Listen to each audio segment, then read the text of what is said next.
All right, guys, this is our latest project, and we're pretty excited about this one.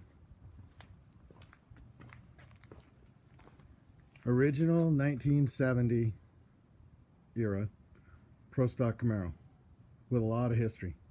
A couple Hall of Fame drivers drove this car. World champion drove this car. One of the best Pro Stock drivers of the 70s drove this car. So, Krager Super Tricks. It's got some cool little decals still left on it. Well, only one really. Original Strange Engineering stuff. That's kind of cool. Anyways, let's talk about this car a little bit. It's all tin, right? Because back in the day, they had to run tin and moly. So, we're going to put a sonic checker on it, make sure it's thick enough. It looks like it's 90, maybe 95 wall, whatever. We'll see.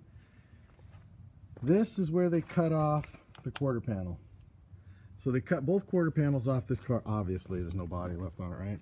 They cut both quarter panels off of it and the roof skin, and they took it at the A-pillar. And they put that on, I guess we're going to call it a clone. So, you know, if you're using pieces of an original car, just like cloning anything else. So they used pieces of an original car and they built another car. So all the rest of the other car, besides the roof and quarters, are another Camaro. So I don't know, you know, it's not up to me to decide. The market will decide what that car's worth. But this car was originally, you know, built by one guy and then upgraded by SRD a little later. It started out as body in white. We can tell that. There's no rivet holes here, right? Most of the original dash. The top is still there, obviously. Underneath, a bunch of the dash is still in there, you can see. The A-pillar, not the A-pillar, the door hinge post is all there still. You can see how much this is acid dipped. If you're used to looking at Camaros, you look how thin that is. So, completely original rocker boxes, intact. And the reason they had to do that, that was part of the rules back then, right? They had to keep part of that frame. So, let's go over to where this car started out. And you know, one of the cool things about this car is it's parked next to my Survivor, which is, as you guys kind of know, 68 L89. And this guy right here was pretty good with 68 Camaros. So, this car, Grumpy's Car 8, is this car right here. Or, well, these rocker boxes and main hoop and soon to be that engine. So after Bill debuted it, it actually didn't do real well under Bill, you know, until he put an Outlaw mountain motor in it. So as we all know, at that time Bill was running Can-Am engines, and it ran 920s with slapper bars, and you know, you can see in this picture stock front end. This is supposedly actually Grumpy 7, but 8 wasn't really that much different than 7. So Bruce Larson had a big fire in his Feel Funny car, and he ended up, rumor is that he rented this car, ta-da, and they turned it into this car for Bruce, you know. And if you read the article, it talks about all the upgrades and changes they made to it and some of the other stuff. And once Bruce was done with it and he had his own Pro Stock Vega, the car went over to this guy right here, Richie Zul. And Richie was a really formidable Pro Stock driver in the 70s. And with this car, not really with that front end yet, but a couple mods and a little bit of a rule break, weight break in the rules is what I meant. Richie was right there in the field. If you look right here, number 2 in the nation. That's national points number 2. And he set one end of the, actually both ends of the national record at one time. So he was beating him up. He was beating up Schaefer-Off and Glidden and everybody with this car. So he did a rebody on it, right?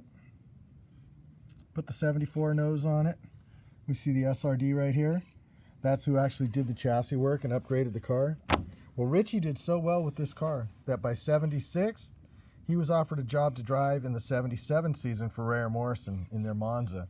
So he sold the car. Dennis Ferrara takes over the car in 77 and becomes a world champion in Comp Eliminator. So it takes 7 years for her to go full circle and finally become a world champion. But let's take a little look at some of the stuff on her that's really cool. We can see some stuff was cut off of her, right? Obviously, there was something here before, something here. You know, she's an old race car, so she's going to be upgraded and upgraded and upgraded. But I think a pit pin probably went down through here, and there was probably a flange there, and that would hold on the front end.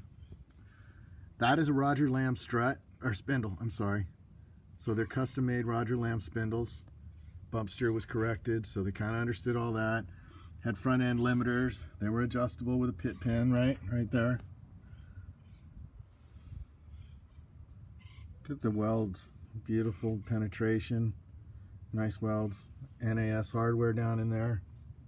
Right? This was really a top shelf car. Front end adjusters. Really nice the way they used to do this stuff back in the day. A-arm coilover, so we're talking pre-strut car. Right? They hadn't really went to strut yet. Lower adjuster. These also have upper adjusters. You can kind of... let me refocus this. You can't see it, but it's gross and it's in there. You can sort of see the hole in there for the upper adjuster.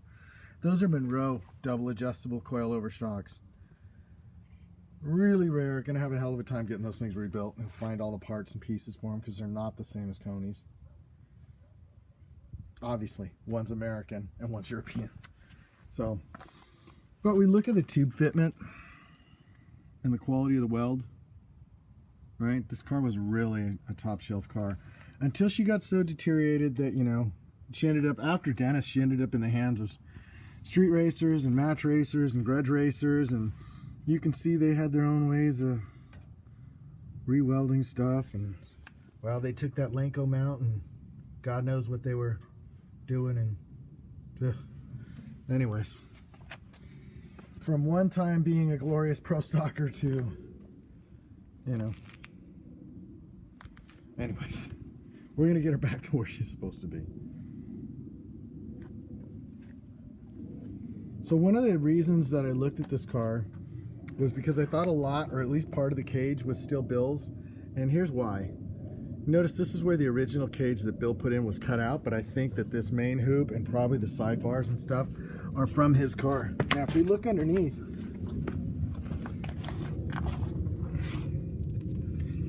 look at how that hoop comes in. Oh, sorry guys, it's a horrible photo. Yeah, it's not going to focus very well. But you can see the main hoop comes down and it goes to this bar right here. This was the bar that was added in. If you were building from scratch, you would have ran this bar, or ran this bar, and then just put the hoop right on top of it. And it would have been legal, because this isn't legal right here.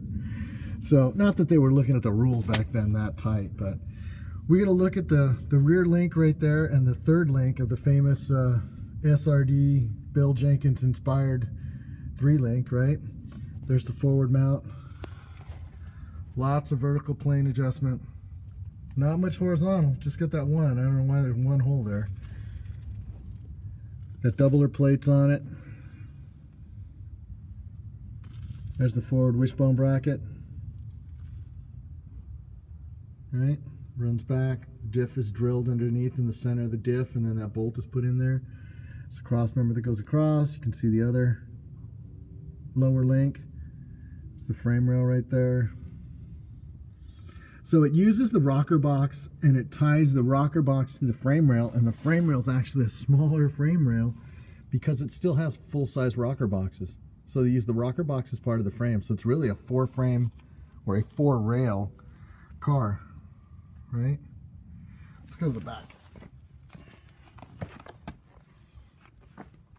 I don't even think all this is original to the car. Some of it is. I think these parts of the frame rail are, because the welding is consistent with the front of the car. We look at the welds right there. Those are consistent with the front of the car. This triangulator right here, I don't even know. That's like a solid piece of steel. So it doesn't make sense that you would all of a sudden have this light molly car and then put all that in there. But look at these welds, obviously done by the same guy doing all this work, right? So let's climb underneath here and take a look. Dana 60 rear axle, Monroe coilovers again. There's the lower wishbone mount, like we said, drilled right through the bottom of the housing. You can sort of see how it runs forward there.